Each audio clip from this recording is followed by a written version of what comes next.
Good morning, Paul. Good morning, Ajahn Sumedho. And today is Friday, the 17th of September, 2021. So thank you for taking some time to offer some more reflections. Today I was wondering if you could talk about wisdom. And to begin with, what is wisdom? Well, you can divide it into two categories. Worldly wisdom, which is how to survive in the world, and Dhamma wisdom, knowing reality for yourself. So when we talk about worldly wisdom, street wisdom, it's how to survive in the changing conditions that we call the world, because it's about survival and procreating the species and surviving in this changing world and universe that we feel very much a part of and intimidated by, and wonder about it. But Dhamma wisdom, in the words of, like Pali, the word panya, it's knowing that all conditions are impermanent. And this isn't just believing in that statement because it's in the scriptures and the Buddha said so, but it's this investigating yourself, to see this for yourself, to have the direct insight. Like the taste of honey, you've got to taste it yourself to know what it really tastes like, where even the best descriptions, the best poems, and the chemical formulas, are good in themselves, but you don't really know what the taste is. The taste of Dhamma is through investigating the way things are. And the Buddha gave these very skillful two statements. All conditions are impermanent, which is, a way of reflecting on the experience, on the body that you have, the emotional habits you have, the sensations, the seeing, hearing, smelling, tasting, touching, the language, all these conditions that we cling to and identify with are conditioned by the cause of suffering. So wisdom is knowing the cause of suffering and the end of suffering. And then all Dhamma is not self, is the second teaching of the Buddha. So this is, what do we mean by Dhamma? And, so with these words, wisdom and Dhamma, they're words in themselves. But Dhamma is what we begin to recognize, the deathless Dhamma, through wisdom, through investigating the conditioned realm, till we let go of it. See that this habitual clutching and holding and clinging to phenomena, whatever it might be, no matter how good or how depressing it is, the wisdom advice is to let go of it. And so letting go is the Buddha's wisdom in letting go of the causes of suffering, the desires that arise and cease in our conscious experience, till there's nothing left but pure awareness. Then wisdom is to know that, to realize this pure awareness, this pure conscious, empty consciousness without forms, without something that changes and rises and ceases, is freedom, is liberation from the endless cycles of habit and that we tend to unconsciously perform in daily life, just operating out of habits, out of prejudice, out of bias, out of conditioning.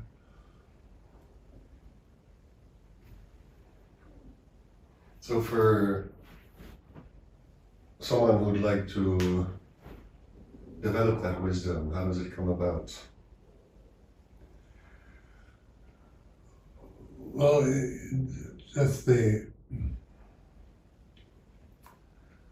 the wish to develop wisdom is the beginning. To recognize that you're not wise, that to recognize the first noble truth of suffering is an awakening with wisdom, because turning attention from, instead of seeing that wisdom is something you acquire from outside, you go and study philosophy in a university or memorize all the wise sayings of all the wise sages. I mean, you still have a collection of wise sayings, but you don't know what wisdom is. And so wisdom is, to recognize the ignorance is always sending our consciousness through the senses, through seeing, hearing, smelling, tasting, touching, thinking, outside the objects.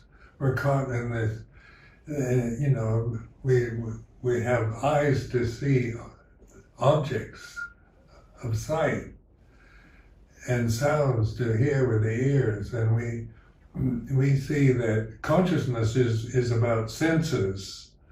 We believe that sensory consciousness is consciousness in itself, but sensory consciousness depends on eyes, ears, nose, tongue, body, mind. It's not, if there's no senses, then if you go blind, you can't see anything. But consciousness still is present.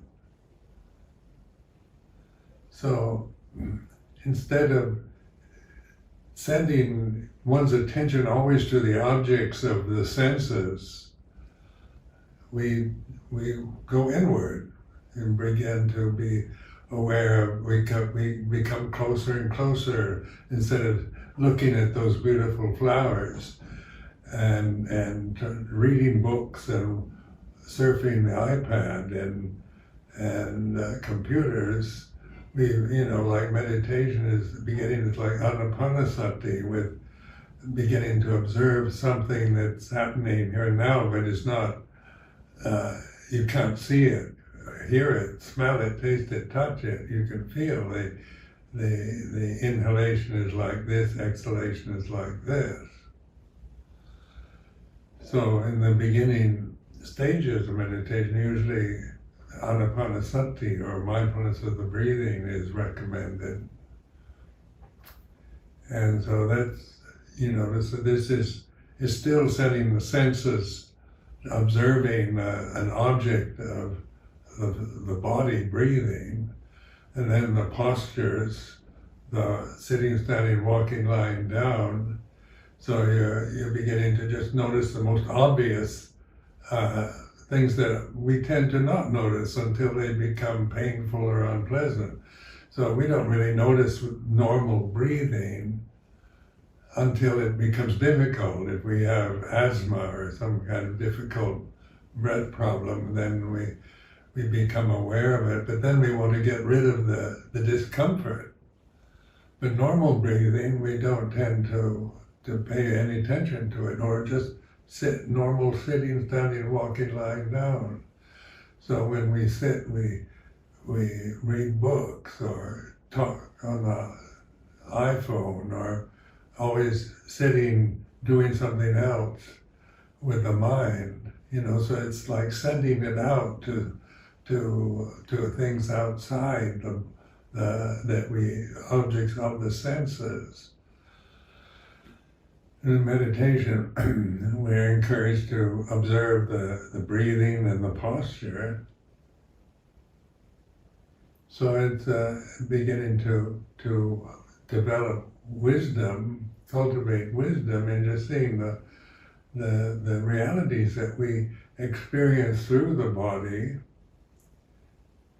that we tend to take for granted, or through our fascination for the objects of seeing and hearing, smelling and tasting, we tend to not notice till they become painful or unpleasant. Then the whole attitude out of ignorance is to get rid of the discomfort or the pain or the unpleasurable effects, to find something that we see, hear, smell, taste, touch, thing that gives us pleasure or interest or comfort. So then, with awareness of feeling, of just vedana, of pleasurable, painful, neutral sensations in the body. So you're aware also in terms of the senses, we become aware of the pleasure and displeasure through seeing something beautiful or something ugly. So we're developing awareness, and with wisdom,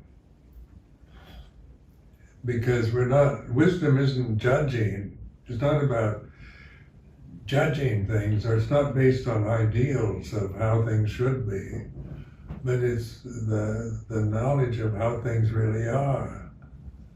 So when we're sitting, sitting is like this, and it's not very interesting, because usually, we sit and read or watch television or do something. But just observing your own body sitting in a chair or sitting on a zafu is like this. And then in different meditation techniques stress the sitting posture and being very correct. But I don't think it's terribly important to have correct posture, but just to have the wisdom to the posture that you're in, to be aware that it's like this.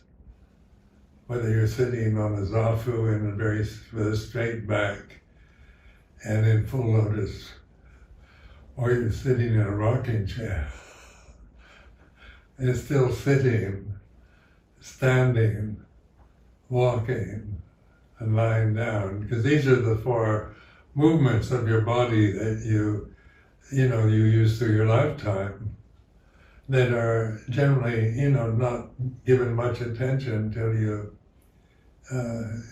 something happens, like if you break a leg, then you can't walk anymore.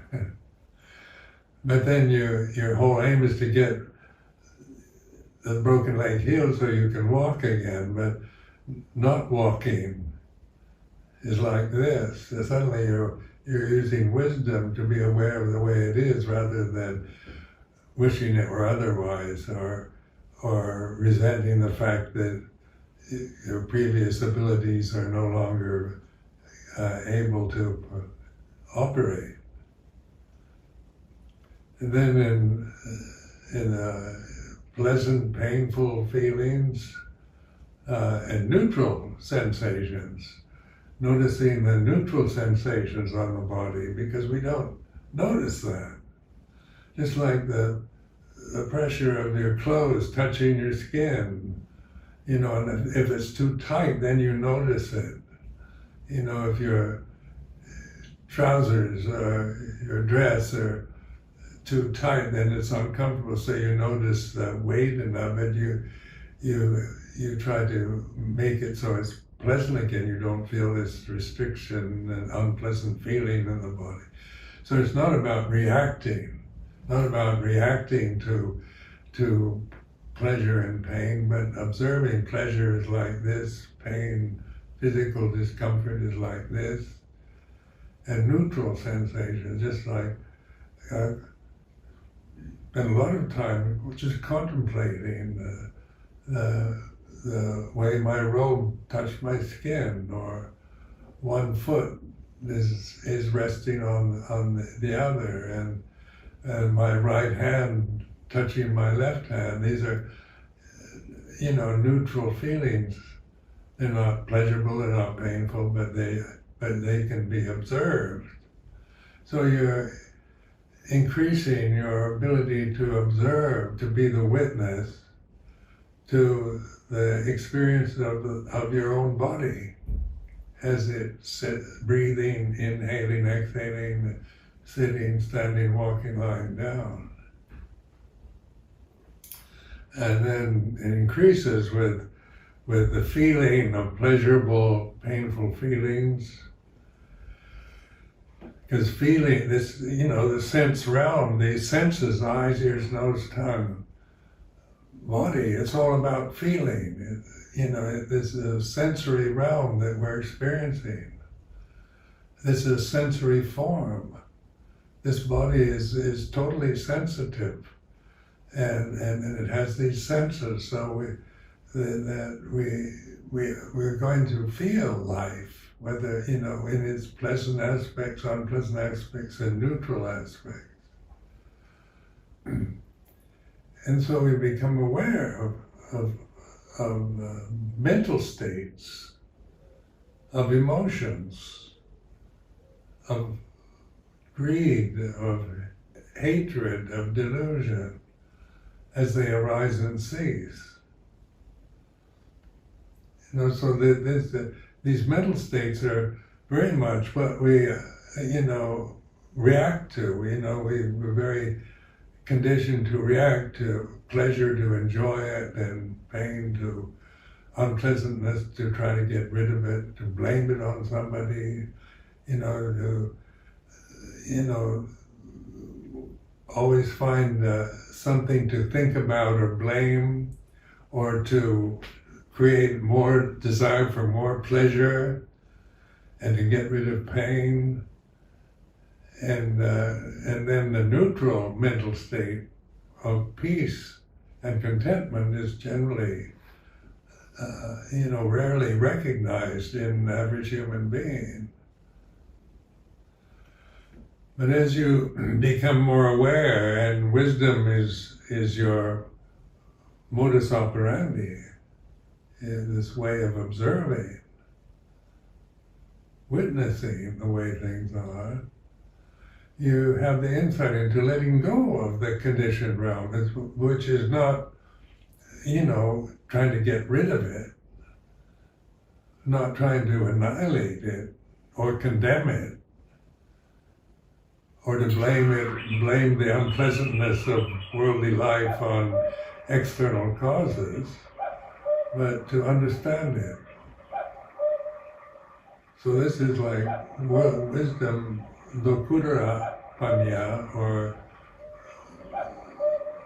what do you say, above the world wisdom, or Dhamma wisdom, where we see things as they really are. Then we have the wisdom teachings of the Buddha, which is the Four Noble Truths, which, this is a very wise teaching that the Buddha gave after his enlightenment, his first sermon, and using suffering as the first noble truth to be understood, not to get rid of it.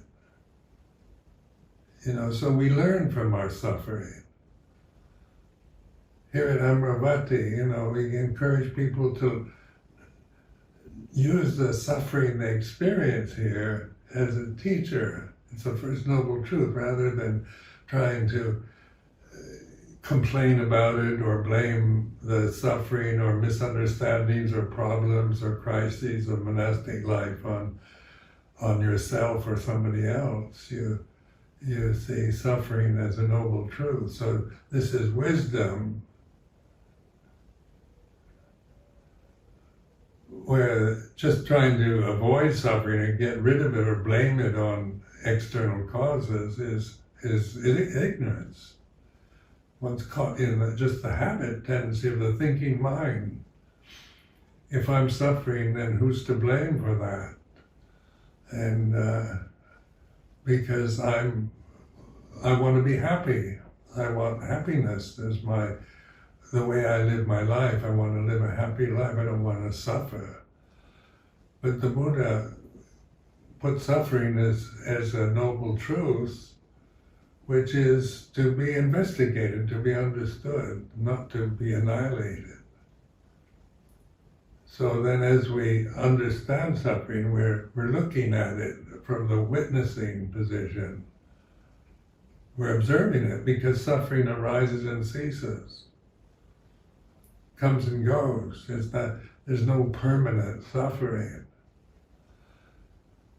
And as you understand suffering, you recognize the causes of suffering as this kind of blind attachment to desire for sensory pleasure and happiness, the desire to become something that you imagine, to become enlightened or become a happy person, a well-adjusted, normal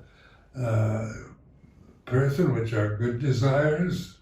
Like Bhava Dhanha is usually, a very idealistic desire for the best, for solving all the problems of society, bringing world peace and fairness and justice and freedom and honesty to every situation, every country, and all the time is very kind of noble desires, but they are, there's not wisdom in that till we begin to see ideals as conditions that arise and cease.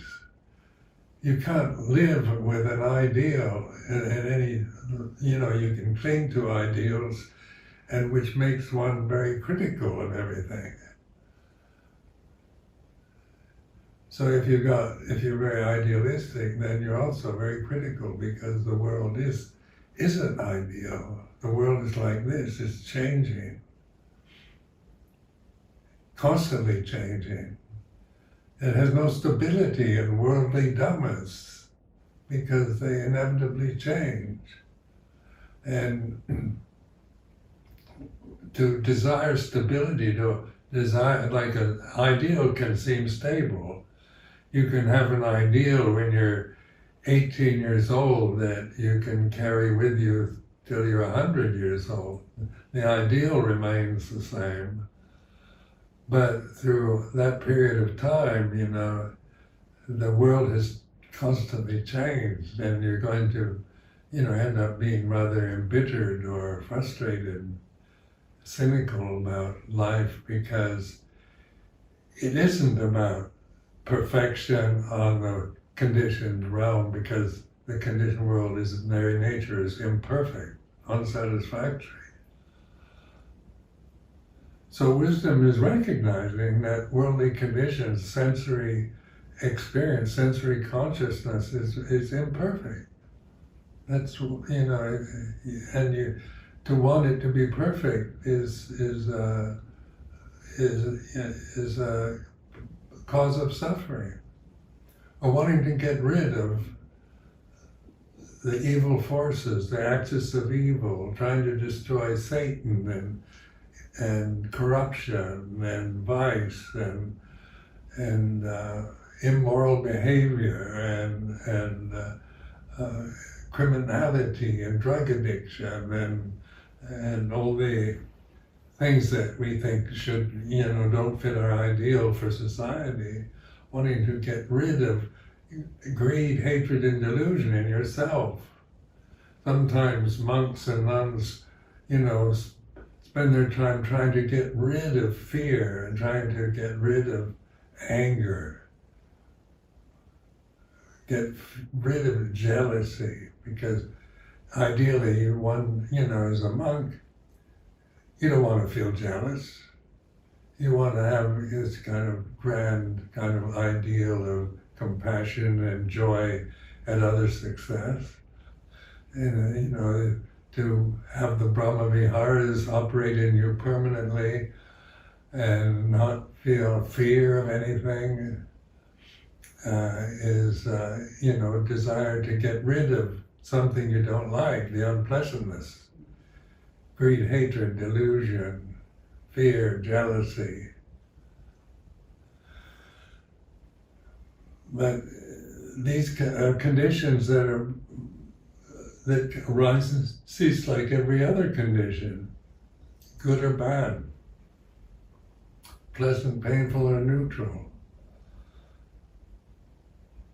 So seeing the desire to get rid of evil and faults and weaknesses and fear and desires is the cause of suffering. So wisdom informs us that these desires are impermanent. They arise and cease. And that which is aware of desire, which recognizes sensual desire for sense pleasures, and the desire for becoming something, getting some state that you imagine is perfect, or getting enlightened is a bhava dhamma, wanting to get enlightened. Or wanting to get rid of anger is vipava dhamma, desire to get rid of something you don't want or like. And instead of getting rid of them, we let go of them. So this is wisdom informing us about letting go of desire. So it's not annihilation of desire, not about getting rid of desire, but seeing what desire is, understanding desire, very skillfully explained in the second noble truth of the Buddha's teaching. So how do you let go of desire? And just by trusting in awareness of that which is aware of desire, to be aware of desire without judging it is actually letting go of it. So when anger arises, the anger's like this, rather than I'm angry. How do I deal with my anger problem? You bear the anger, but you're witnessing it. And that which is aware of anger isn't angry. Conscious awareness isn't angry or greedy or confused. So that's why one can be aware of greed, hatred, and confusion.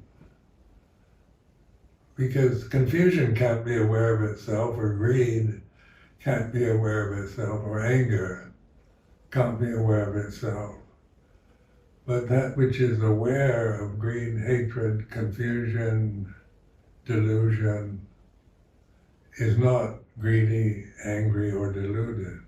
And this is what mindfulness and wisdom are. Wisdom informs us. It's like this. It's not judging. Because to judge things, you have to, that influences our conditioned mind, our egos, our cultural conditioning, our religious conditioning, conventional conditioning, the way we think. We should have good and kind thoughts. We shouldn't have mean, selfish, nasty thoughts. Is all about right and wrong, good and bad. But it's like this is not a judgmental statement. It's using thought just to inform, to bear with the way the experience of the present moment as it arises, abides in the present and ceases. So wisdom knows that all conditions that arise must cease. Everything that is born must die. Everything that begins must end. And this awareness, this witnessing, this awareness of the subject, of the ego, awareness of the conventional conditioning, awareness of the thinking habits that we have, is what is our refuge. It's the Dhamma, it's the ultimate reality that we begin to recognize through this kind of investigation. So investigation, the whole Buddhist teaching is really about mindfulness and investigating the way things are. Not just believing Buddhist teachings, but Buddhist teachings are not doctrinal positions that we take, but skillful means, expedient means to understand that all conditions are impermanent, and Dhamma is not a separate personal self.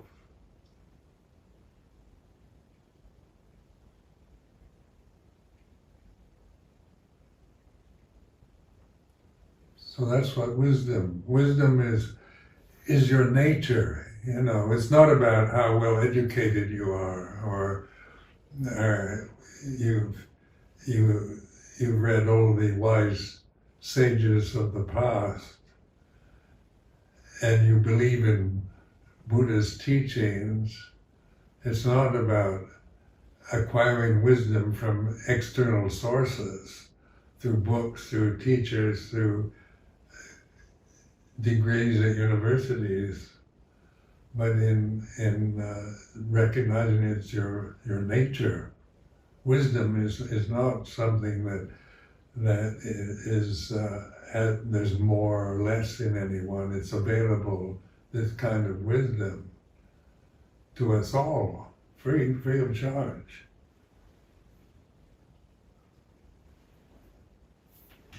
Thank you, Paul.